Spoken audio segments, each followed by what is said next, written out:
Campinas. Ainda era do grande estádio, da realização de uma coisa monumental, do nosso Coliseu moderno. Isso tinha muito a ver com o espírito getulista. E as pessoas envolvidas na construção do estádio, pelo menos em suas ideias básicas, eram todas ligadas ao Getúlio, que estava no exílio, mas o seu espírito prevalecia aqui. Um técnico vencedor para dirigir o Brasil na Copa. Na época não havia outro nome, Flávio Costa. Como primeiro passo da preparação, o Brasil venceu o Campeonato Sul-Americano de 49, jogando em casa.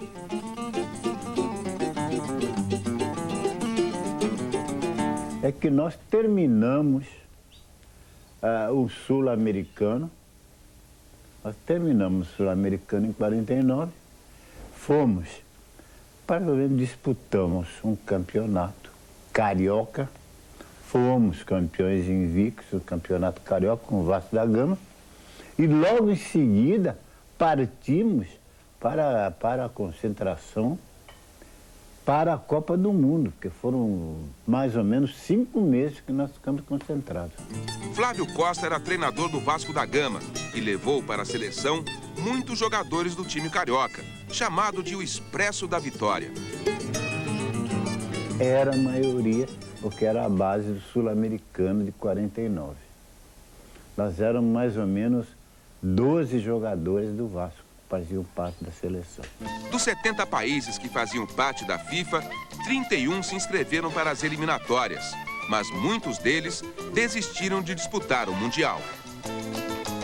Isso mais ou menos era esperado, porque o Brasil era um país que tinha grandes atrativos como folclore, como turismo, mas trazer aqui uma seleção num período difícil, porque o período que vinha imediatamente depois do encerramento de todos os campeonatos europeus era muito difícil.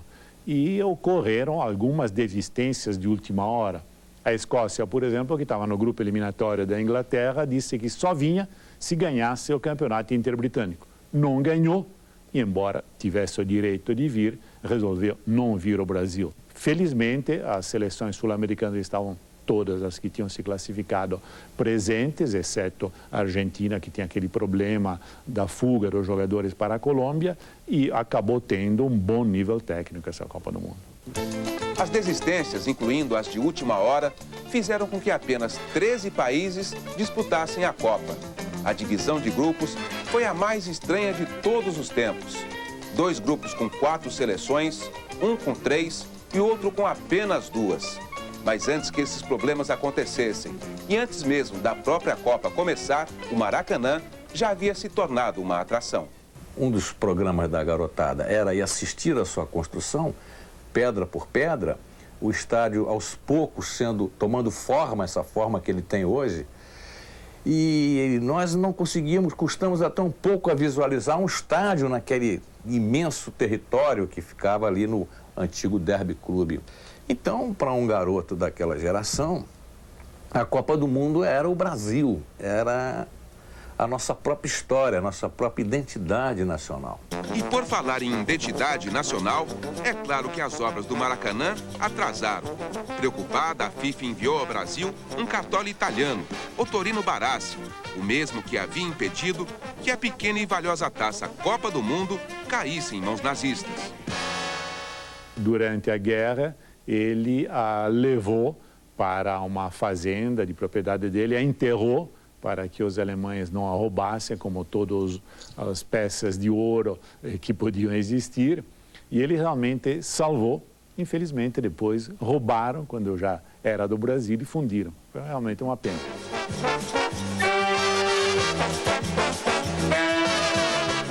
Poucos dias antes da Copa começar, ainda em obras, o Maracanã foi inaugurado, com um jogo entre as seleções de Novos do Rio e de São Paulo.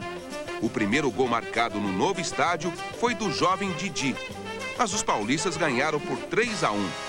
A inauguração, para valer mesmo, foi no dia 24 de junho.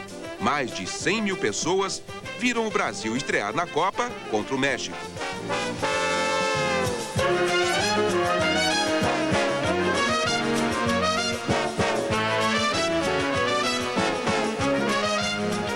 A estreia oficial Foi na Copa, né? Contra o México. Então ali é que começou, a era Maracanã. O que o senhor sentiu em jogar no Maracanã pela primeira vez? É uma sensação diferente, né? A adrenalina subiu um pouco, né? Não vamos dizer que não, mas a adrenalina subiu um pouco, porque você estava acostumado a encarar 45, 50 mil pessoas. Encarar 110 mil pessoas, aí sim. Então aí criou aquele... Mas foi só aquele frisão de início.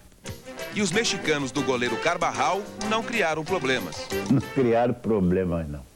Foram poucas defesas, uma coisa assim, passageira, que a gente dizia, esse é bom, vamos embora. E a gente liquidou eles e vamos embora. O Brasil não jogou bem, mesmo assim venceu fácil, 4-0. Foram 2 gols do vascaíno Ademir de Menezes, um de Jair Rosa Pinto, que defendia o Palmeiras, e outro de Baltazar, o cabecinha de ouro do Corinthians.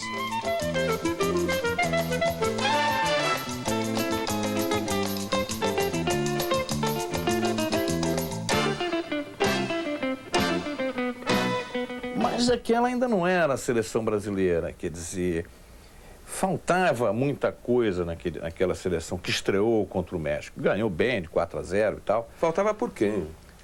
O Zizinho estava machucado. O Zizinho era o maior jogador brasileiro e provavelmente um dos maiores do mundo na época.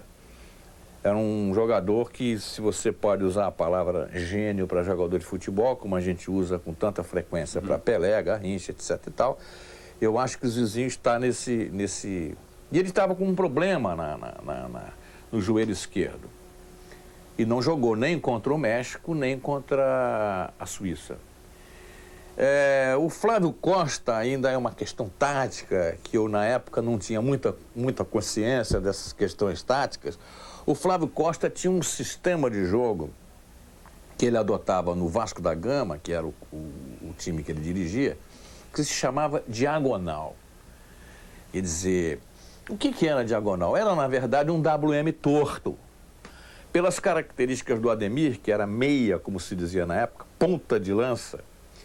Então, um meia era mais recuado e o outro meia era mais avançado. O Ademir, por temperamento, por características, ele jogava mais para o gol. Então, o Ademir estava ainda na meia, com o Baltazar no centro do ataque. Então, ainda era um pouco a diagonal do Flávio Costa. O meio-campo com Eli, que era um jogador bom, mas que tinha características mais defensivas. Ele, se joga hoje, seria um quarto zagueiro. E o Danilo, que era o center-half mais ofensivo. Então, ainda não era o time que o Flávio Costa acertaria depois. Porque depois ele vai adotar um WM clássico, passando o Ademir para o centro e Zizinho e Jair formando as duas meias. No outro jogo do grupo do Brasil, a forte Iugoslávia bateu a Suíça por 3-0, no Estádio Independência, em Belo Horizonte. Enquanto isso, em São Paulo, a colônia italiana esperava ansiosa a estreia da seleção bicampeã mundial. Era uma seleção, digamos, quase que arrumada à última hora, porque quando morreu, a 4 de maio de 49, todo o time do Torino, seus reservas, alguns jornalistas de renome, foi uma tragédia realmente, e a primeira reação foi de não vamos ao Brasil. Inclusive porque vir ao Brasil significava uma viagem de avião, naquele tempo uma viagem mais de 30 horas, uma série de escalas. Então a primeira reação é essa, não vamos ao Brasil.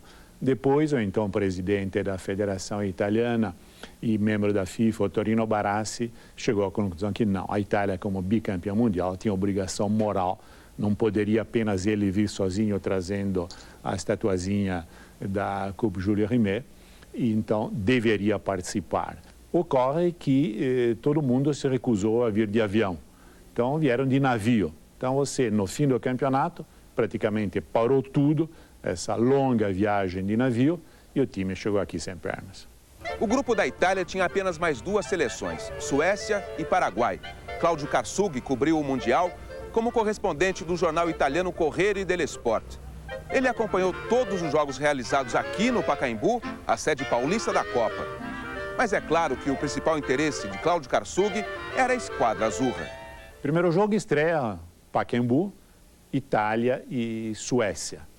Muito receio pela estreia, a Suécia vinha como campeã olímpica, tinha uma série de jogadores que depois seriam contratados pelos principais clubes italianos, alguns suecos já jogavam na Itália e jogavam muito bem, e o grande destaque daquele jogo foi um loirinho chamado Skoglund, que depois teve uma carreira feliz no futebol, infeliz na vida privada. Ele acabou praticamente alcoólatra, morrendo depois de ter deixado o futebol. Foi um jogo muito bonito, um jogo de alternâncias no score.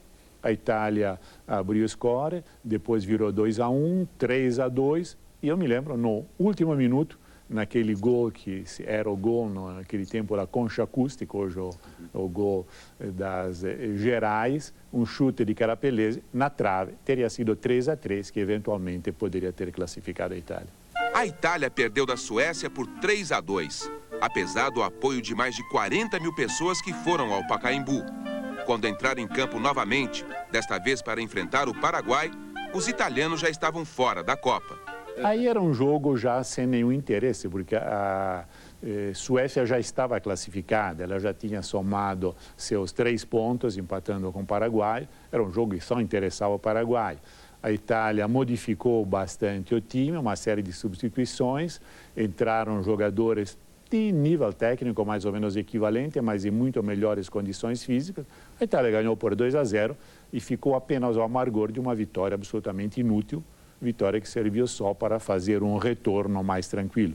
Retorno que, aliás, na totalidade dos jogadores foi por via aérea. Depois da eliminação, parece que passou também o medo de viajar de avião.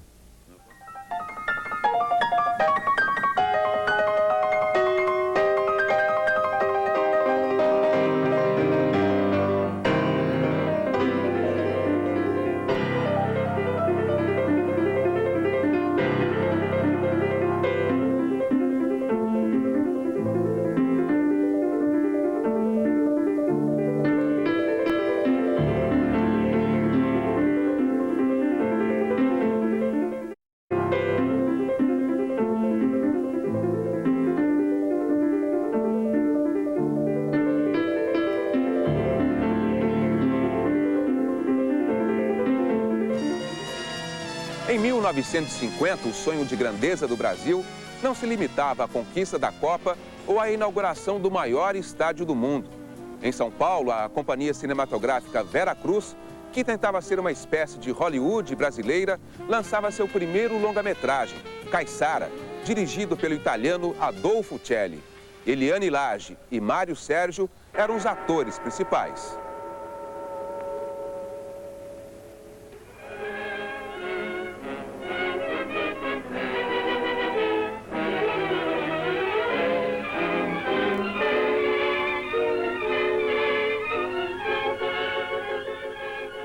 Enquanto isso, a Copa do Mundo seguia e o Brasil entrava em campo pela segunda vez, mas não no Maracanã.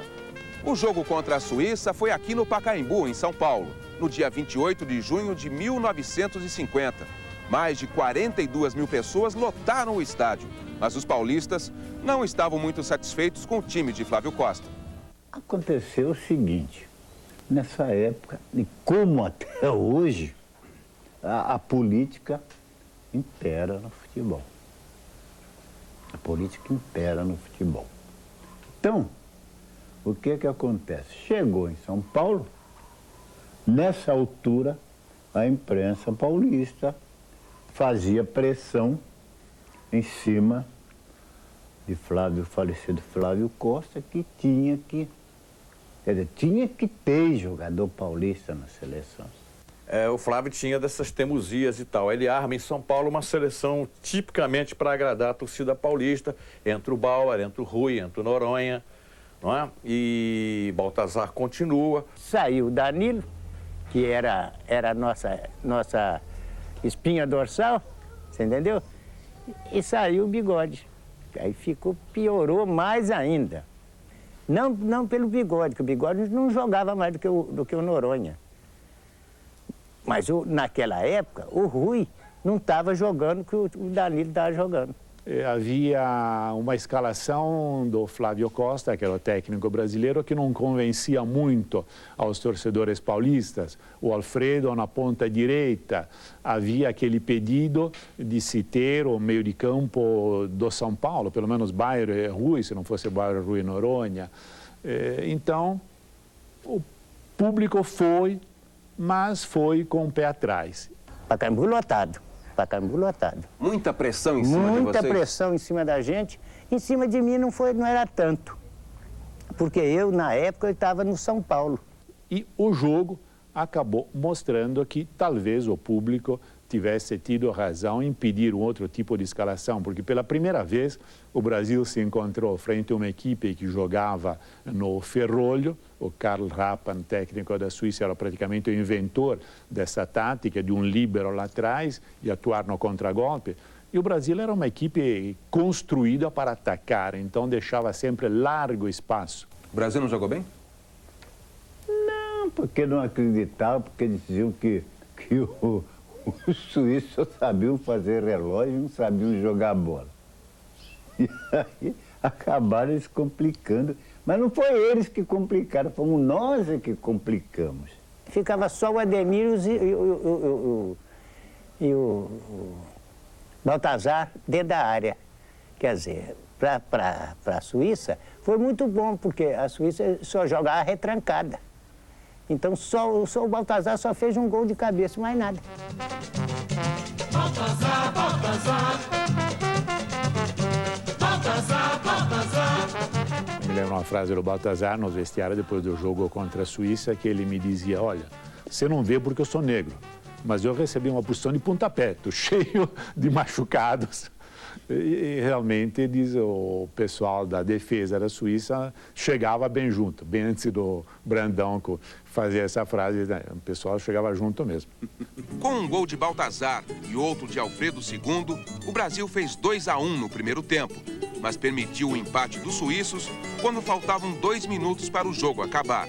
E aquele 2-2 foi realmente uma ducha de água fria, foi um sinal de alarme que, infelizmente, o Flávio Costa não conseguiu perceber inteiramente. Enquanto o Brasil empatava com a Suíça em São Paulo, no estádio dos Eucaliptos, em Porto Alegre, a Iugoslávia batia o México por 4-1 e assumia a liderança do grupo. Das 4 seleções, apenas uma se classificaria para a fase final da Copa. Esse também era o caso do Grupo 2, onde na primeira rodada, a Espanha venceu os Estados Unidos por 3-1, no estádio do Dorival de Brito, em Curitiba. No Maracanã, a Inglaterra fez 2-0 no Chile, diante de 65 mil pessoas. Os ingleses eram uma atração à parte na Copa. Afastados da FIFA desde 1928, por não concordarem com o profissionalismo, eles disputavam no Brasil seu primeiro Mundial. Naquele tempo, os inventores do futebol ainda eram considerados os melhores do mundo. Era um senhor time a Inglaterra. Mas na segunda rodada, a Bolsa de Apostas de Londres teria sérios problemas. Os ingleses enfrentariam os Estados Unidos, uma equipe amadora formada por imigrantes e filhos de imigrantes. Na preparação para o Mundial, o time norte-americano, em 7 amistosos, havia marcado 2 gols e sofrido 45. Dizem que eles vieram para a Copa mais interessados em excursionar pelos bares brasileiros. No entanto, um gol do haitiano Joe Gaetjens deixaria os brasileiros em festa e a imprensa internacional atônita. E para nós, a grande surpresa em sentido negativo, foi a Inglaterra. Não me lembro quando chegou a notícia, pô, perderam 1-0 para os Estados Unidos. Falei, não, deve ter algum engano, deve ter sido 10-1, não pode ser 0-1. Eles tinham um ganho de 10-0 pouco antes de Portugal em Lisboa, um puta time, como é que perde para os Estados Unidos? Na redação do New York Times, quando souberam do resultado do jogo, todos pensaram que era um trote. E a notícia não foi publicada até que chegasse a confirmação. Só que nesse meio tempo, os Estados Unidos invadiam a Coreia e iniciavam uma nova guerra. Já no dia seguinte, o maior feito do futebol norte-americano estava esquecido. A sorte de Joe Gaetjens, autor do gol que desbancou os ingleses, não seria diferente. Depois de jogar no futebol francês, até meados da década de 60, ele voltou para o Haiti, onde sua família se opunha ao governo.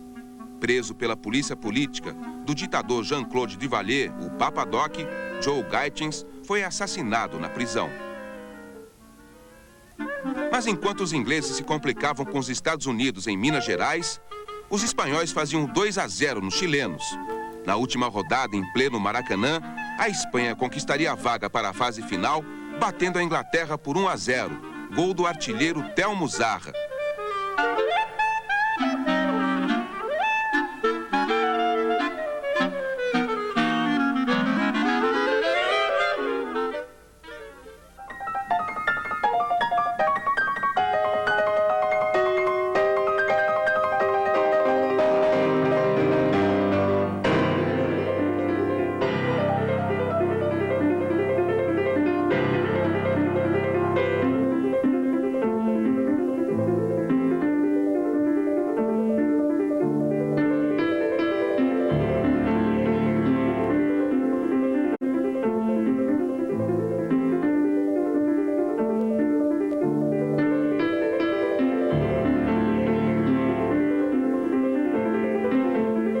Salve, salve o nosso estádio municipal no campeonato mundial.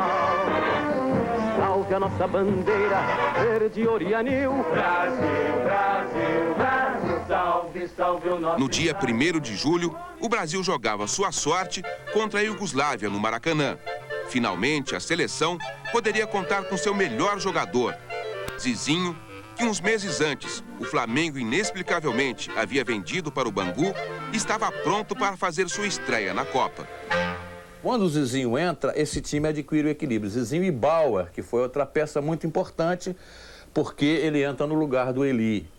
E o Bauer tem o mesmo sentido de equilíbrio de jogador meio campo, não era defensivo nem ofensivo, era o que o Danilo era, uma espécie de pivô de ação de meio campo. Hoje, isso todos jogam no meio campo e todos jogam no ataque, isso parece estranho. Mas na época, com a entrada do Bauer e do Zizinho no time, o Flávio Costa adota o WM clássico, né? WM clássico, e a seleção acerta com esse sistema, que era o mais equilibrado, não havia revoluções do tipo 4-2-4, e ele joga nesse jogo com a Iugoslávia, com a seleção que seria provavelmente a seleção para ganhar a Copa, a seleção definitiva. Depois ela muda apenas com a saída do Maneca, que se machuca no jogo com a Suécia, e entra o Friaça. Houve muito interesse naquele jogo do sábado frente à Iugoslávia, o Brasil está 1 ponto atrás, o empate classificaria a Iugoslávia. O que chamou a atenção no time iugoslavo foi quando o Mitic, que era o meia deles, depois virou treinador, ele jogou com a cabeça enfaixada. Ele com um troço da cabeça, porque ele bateu quando ele ia subindo as escadas do túnel. Bateu com a cabeça na tampa do vestiário, tinha uma coisa que fechava o vestiário ali, ele bateu com a cabeça, feriu, deu não sei 2 pontos ou algo assim, e entrou depois, mas ninguém reparou. Imagina se alguém ia reparar com aquele foguetório que foi a entrada da seleção brasileira em campo, e sem parar até a hora em que o jogo começou. Quando o jogo começou, o senhor viu que a Iugoslávia estava só com 10 jogadores? Sabia, porque o Maramério, falecido Maramério, que já tinha dito. Que, olha, a cobra dele está lá dentro ainda não entrou, né? Logo no começo do jogo, quando a Iugoslávia estava com 10 jogadores, Ademir fez 1-0 para o Brasil. Mas quando o tal do Mitic entrou... Quando ele entrou em campo, um Deus nos acuda. Tudo que a gente sabia, ele já sabia também. É mesmo, senhor? É. Tudo que a gente sabia, negócio de calcanhar, de deixar a bola para trás, ele... Ó, só sabia. Aí os caras diziam, pega ele! Pega esse filho da mãe aí, que esse cara não veio de lá da Iugoslávia, não. Ele é vendedor aqui. Aí eu digo, dá pau nele. Dá pau nele, porque senão não vai acabar por brejo. Não vai acabar por brejo. Pô. E ia mesmo, né? Porque eu vou te contar, se ele entra no começo do jogo, Tereza, não ia ser mole, não. O cara chegou, deu um sufoco, mas deu um sufoco na gente que pedia a Deus para acabar o primeiro tempo, porque eu dizia, pô, será que esse tempo não acaba? Porque esse cara não para. Estava 1-0 o jogo, o placar do primeiro tempo, gol de Ademir, e 1-0 não era nada. A qualquer minuto o time iugoslavo podia empatar aquela partida. O segundo gol era o próprio gol da vitória, né? E o Zizinho marca, mas ele é anulado.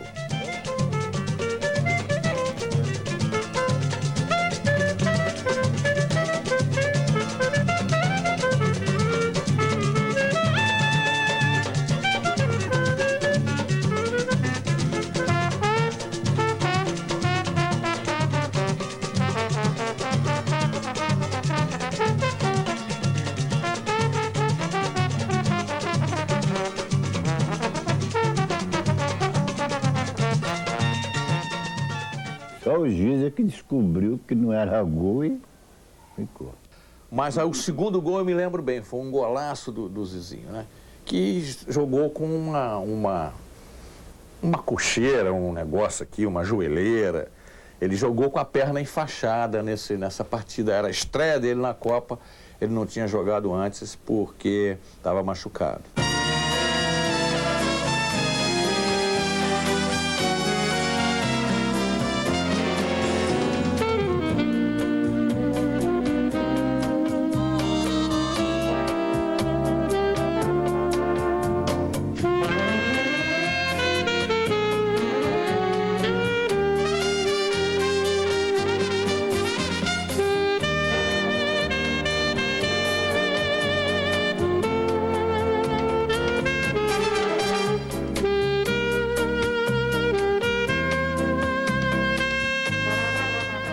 Para mim foi o maior jogo de futebol até hoje que eu disputei na minha vida. É mesmo, seu Barbosa? Foi. Foi tão bom assim? Foi. 2-0, mas que 2-0 que eu vou te contar. Quando a gente chegou em cima, quando a gente chegou lá no Joá, lá em cima, ai, que respiro. 2-0? Com a vitória de 2-0, o Brasil conseguiu a classificação. Somente no dia seguinte, 2 de julho, o Uruguai faria sua estreia na Copa, jogando com a Bolívia. Os bolivianos, que um ano antes haviam batido os uruguaios no Campeonato Sul-Americano, tinham lá suas esperanças, mas acabaram sofrendo a maior goleada da Copa, 8-0. Incluso, ellos se engañaron un poco con nosotros. Porque el equipo que fue a Bolivia, que jugó con Bolivia y Bolivia le ganó en un sudamericano, eran en este momento, el fútbol uruguayo, los jugadores uruguayos estábamos en huelga. Entonces fue un equipo de aficionados, un equipo del interior de acá del país, un equipo así, hecho un poco así a la ligera, como se dice. Y eso, seguramente ellos jugaron contra eso, le ganaron y le pareció que el equipo del 50 era lo mismo, pero no era lo mismo.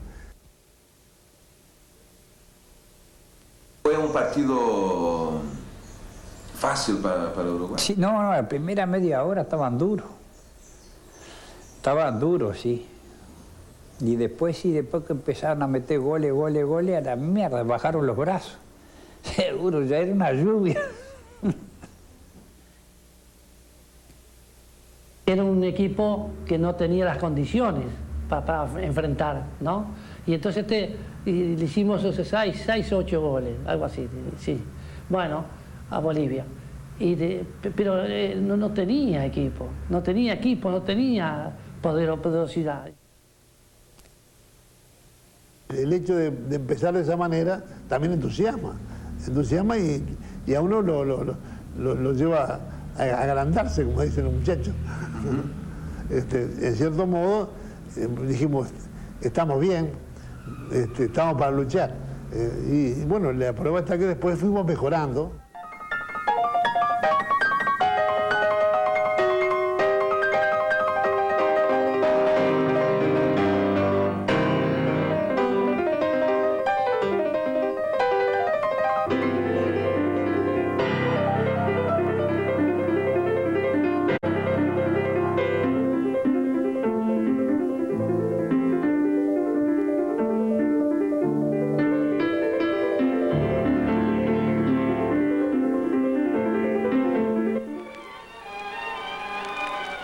O Brasil de 1950 ainda não conhecia a televisão, que só chegaria ao país em setembro daquele ano.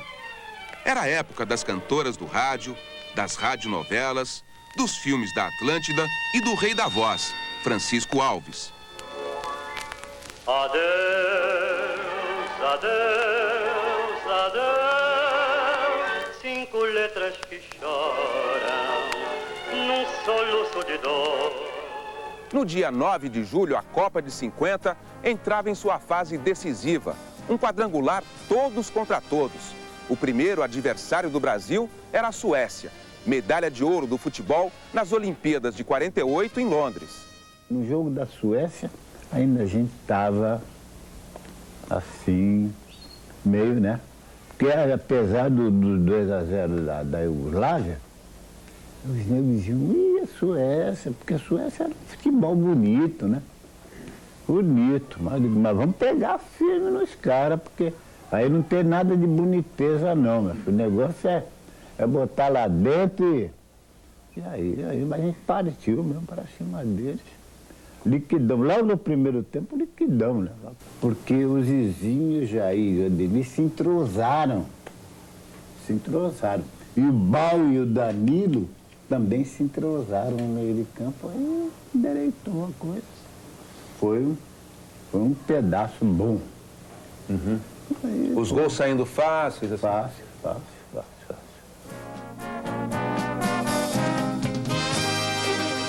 O Brasil arrasou a Suécia por 7-1, com 2 gols de Chico, 1 de Maneca e 4 de Ademir de Menezes, que seria o artilheiro da Copa com 9 gols.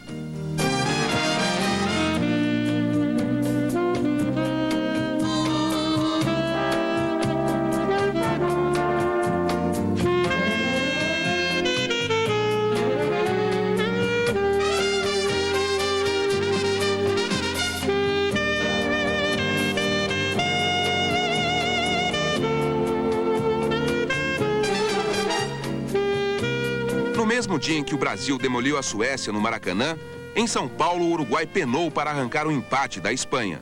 También con los europeos teníamos un grande problema, no conocíamos nada, no es como hoy que uno prende una televisión y ve jugar a cualquier equipo de todo el mundo y puede seguir hasta determinados jugadores. Yo nunca había visto jugar un cuadro europeo ni había jugado contra nadie, si nomás que acá adentro. Yo nunca jugué. Me tocó entrar a jugar contra España, hermano, que meten codo, rodilla, era un lío bar, tenía lío yo con los gallegos.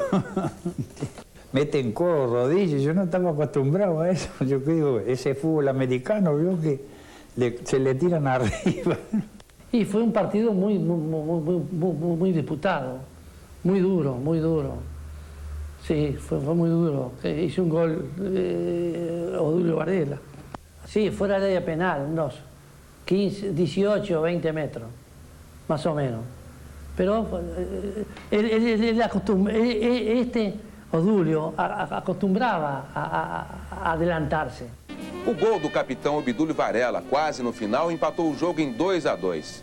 Mas ainda no primeiro tempo, Didi havia marcado um gol muito parecido com aquele que faria mais tarde na decisão contra o Brasil aqui no Maracanã. Parecido? Peor todavía. Peor que el de Brasil. Pero contra España, bueno, Guilla tuvo una suerte espantosa. La metió, pero no, yo cuando vi que la pelota estaba adentro, recién fui a gritar, ¿no? a saludarlo. Una cosa increíble. Depois do empate com a Espanha, os uruguaios tinham pela frente a Suécia, recém-goleada pelo Brasil. Los suecos sorprendieron mucho más. Un juego diferente al español. El juego de España tiene mucha similitud al sudamericano, no así el sueco, ¿no? Entonces esos fueron los que más nos sorprendieron, lógicamente que nos iban ganando, ¿no? Un equipo de otro tipo de juego, de otra característica, mucha fuerza, mucho espíritu del luchador, pero técnicamente España era mejor.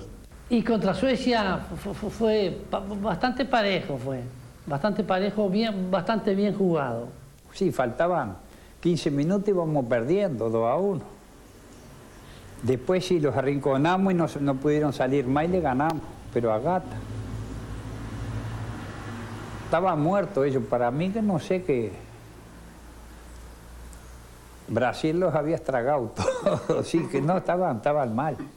No, el cuadro de nosotros era para ganar así, ¿vio? Si nosotros no ganamos nomás que siendo Bolivia, pues era todo muy apretado. O sea, no teníamos equipo para ganar así, holgado. Para ganar como ganaba Brasil, nosotros no podíamos ganar de la forma como Brasil. Lo nuestro era así, apretadito aí, mais ou menos, empatar ou ganar por um gol. Com um gol do ponta Didia e 2 do centroavante Migues, o Uruguai bateu a Suécia por 3-2. Começava a aparecer o jogo da equipe dirigida por Juan Lopes e que tinha como base o forte Peñarol de Montevideo. Teníamos como 8 o 9 jugadores, era el 35 o 40% de las selecciones de Peñarol. Porque Peñarol había salido campeón en el 49, había conformado un equipo muy bueno y había salido campeón de una manera fácil, si se quiere, ¿no? Entonces eso hizo que la conformación del equipo tenía que ser la base esa, lógicamente. Depois do 7-1 na Suécia, os brasileiros esperavam o jogo com a Espanha, aproveitando a tranquilidade da concentração no alto do Juá. Que nós estávamos concentrados na mansão do Juá, do Drou Hernani, que era um banqueiro, e nós estávamos concentrados lá no Juá, era longe, nessa época não tinha condução, quem tinha aqui lá em cima era só de carro, quem tinha carro ia, quem não tinha não ia. Então para nós era uma, vamos dizer assim, a gente só se lembrava do jogo no dia. A gente descia para treinar e tudo, mas a gente só se lembrava do jogo quando? E hoje tem jogo. Então a gente, vamos descer lá embaixo para liquidar esses gringos, para a gente poder voltar para cá para cima e chegar aqui em cima a gente tomar nosso vinhozinho, fazer nosso churrasco e tomar nosso vinhozinho, nosso gorozinho e descansar. Para esperar o outro gringo que viesse, né? Tinha ficado realmente todo mundo muito impressionado com aquele 7-1 em cima da Suécia. Então, acho que só os jornalistas espanhóis que tinham esperanças que a Fúria pudesse derrotar o Brasil. Mas a Espanha era uma boa seleção? Era uma boa seleção.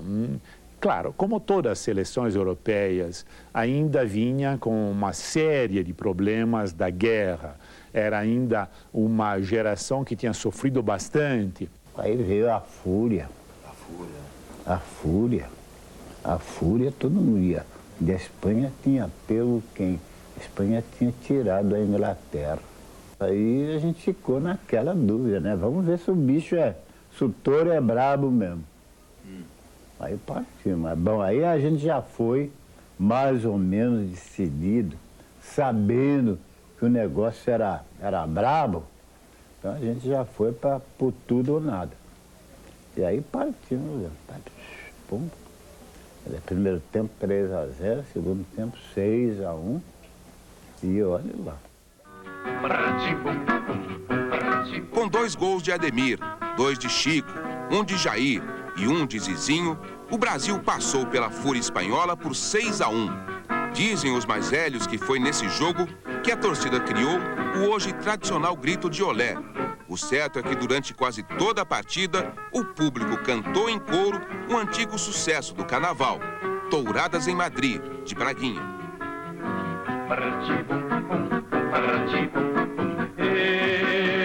Eu fui às Touradas em Madrid,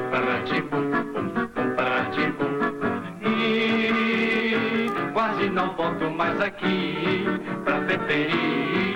Veja-se se parantibum, parantibum. Olha! Dali a gente começou a perder a Copa do Mundo. Mas acabou o jogo da Espanha, esse foi o mal. Acabou o jogo da Espanha, a gente foi, né? A gente foi pro Juá, subiu pro Juá, tudo bonito e tal. Bom, e só falta um agora, hein, gente? Só falta um. Né? Quando chegou no dia seguinte, pela manhã, o falecido Fiola nos acordou. Petro, vamos embora. Eu digo, a gente jogou ontem, acabou de jogar agora há pouco, vai embora treino de novo? Ele disse, não, mas vamos para São Januário. Eu disse, mas bolas, por quê? Se nós estamos aqui tranquilos, sossegados, por que a gente tem que ir para São Januário? Ordens. Ele pegou, botou a gente em 2 ônibus e levou para São Januário. Quer dizer, tiraram a gente do céu e botaram no inferno. Então, é por isso que eu digo, nós começamos a perder a Copa do Mundo ali. No dia 16 de julho, Brasil e Uruguai decidiram a Copa de 50. O resultado é mais que conhecido. Até hoje, aquela derrota continua doendo na alma brasileira. É uma ferida do tamanho do Maracanã, que talvez nunca cicatrize. Em Montevidéu, o Estádio Centenário, palco da Copa de 30, abriga em suas dependências uma homenagem ao Maracanazo, a última grande conquista do futebol uruguaio.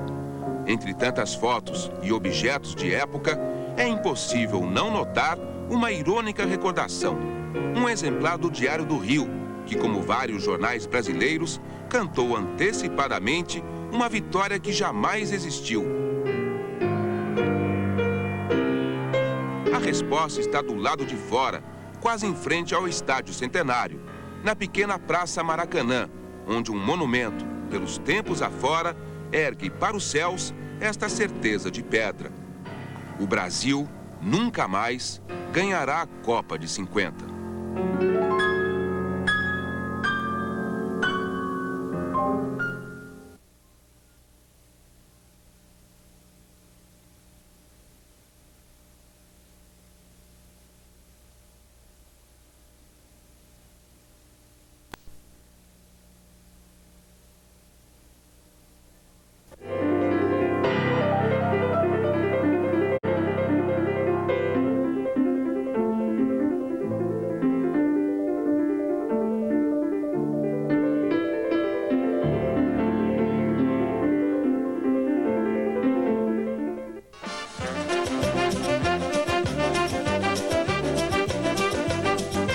No dia 16 de julho de 1950, o Brasil estava pronto para ganhar sua primeira Copa do Mundo. A seleção jogava por um simples empate contra o Uruguai, que veio para a festa conformado com a condição de coadjuvante. Mais de 200 mil pessoas abarrotaram o Maracanã, certas de que nada podia dar errado. No entanto, para entendermos tudo o que envolveu esse jogo, é preciso voltar alguns dias antes do 16 de julho. Nunca me arrependi do que fiz pelos trabalhadores. E só tenho um travo no meu coração, que é de não ter feito por eles tudo o que desejava fazer. Getúlio Vargas, para o Brasil melhor, o povo quer Getúlio Vargas, porque é o maior, porque é o maior. 1950 foi o ano de eleições. As primeiras eleições presidenciais depois da de Dutra, que substituiu o Getúlio Vargas. E o Getúlio voltaria nessa eleição de 1950. E na véspera do jogo e na manhã do jogo, o estádio do Vasco, onde estavam concentrados os jogadores, foi infestado de políticos fazendo discursos. Candidatos a vereador, a prefeito, o diabo. Aí é por isso que eu digo, nós começamos a perder a Copa do Mundo ali. Por causa de quê? Por causa de político e de jornalista. A gente não podia sentar na mesa para comer porque a mesa estava rodeada de gente espiando a gente, olhando. Quer dizer, você pegava, se você botava um copo de Guaraná, o sujeito ia na rua e dizia que era uísque, ou cachaça até. Os jogadores não tiveram descanso, né? Como o Zezinho chama, tiveram uma desconcentração.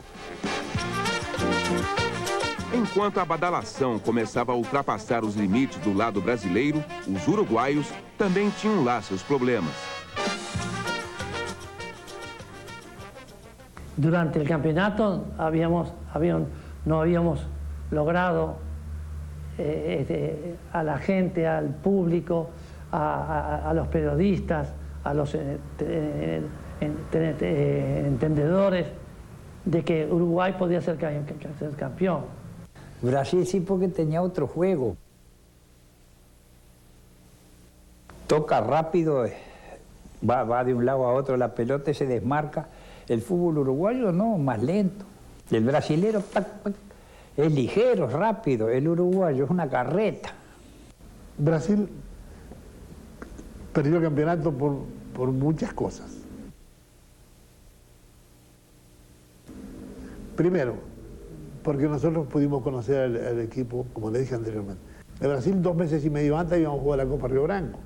Un partido muy luchado. El primero ganamos 4-3, creo que fue. Bueno, después del segundo nos ganó Brasil 3-2, creo. Y el último partido, el tercer partido definitorio, nos ganó con un gol de Ademir a los 42 minutos del segundo tiempo, 1-0.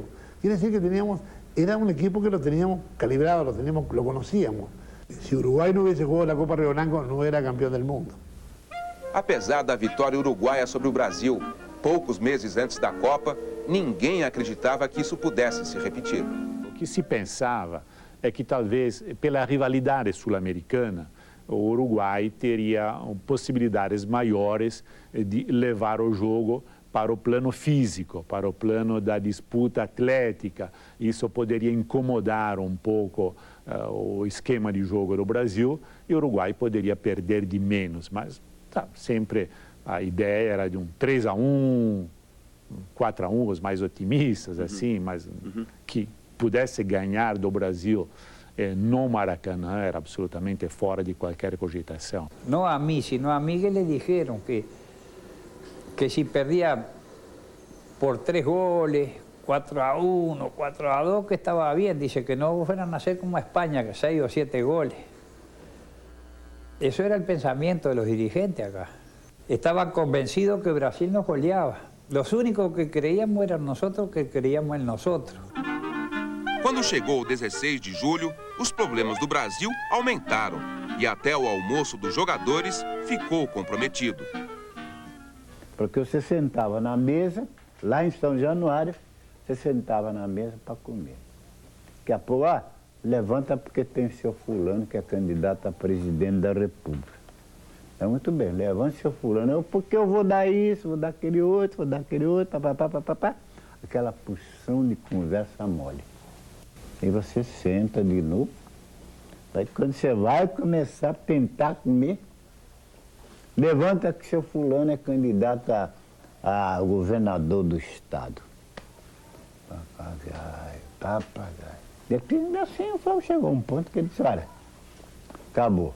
Nós saímos, o Flávio fechou os portões, botou a gente dentro do ônibus e fomos embora para o Maracanã. E quando nós chegamos lá, entramos para dentro do vestiário,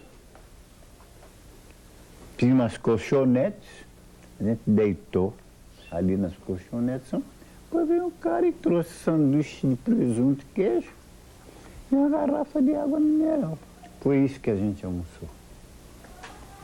Para ir jogar a final da Copa do Mundo? Para ir jogar uma final de Copa do Mundo. Isso ninguém fala.